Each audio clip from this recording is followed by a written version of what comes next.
L'info écho avec Capital.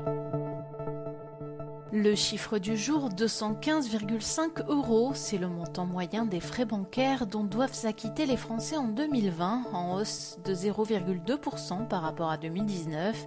Une moyenne qui cache forcément des disparités, comme le prouve notre grand comparatif annuel des tarifs bancaires.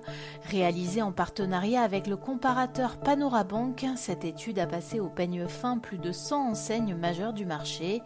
6 des 7 profils étudiés, jeunes, cadres moyens ou supérieurs, commerçants, chefs d'entreprise ou retraités, paient finalement moins que l'année dernière.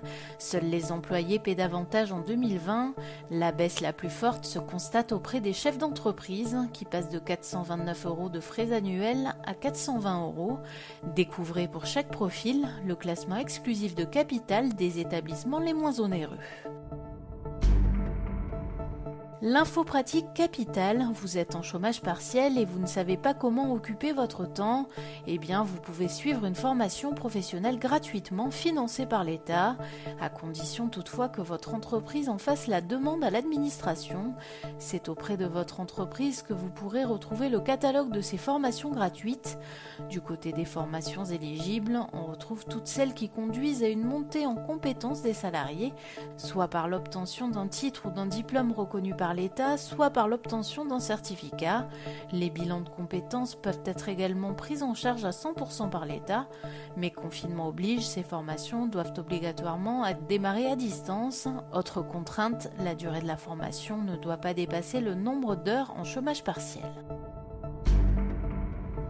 Le coup de gueule du jour est poussé par les îles Vierges, situées dans les Caraïbes, où près de 600 bateaux se sont amarrés en même temps. Il s'agit de l'un des rares territoires à ne pas avoir fermé complètement ses ports, contrairement à de nombreux pays situés aux alentours. Cet afflux de visiteurs provoque des tensions, car cet îlot américain n'a pas les ressources pour faire face à ce nombre inédit de plaisanciers.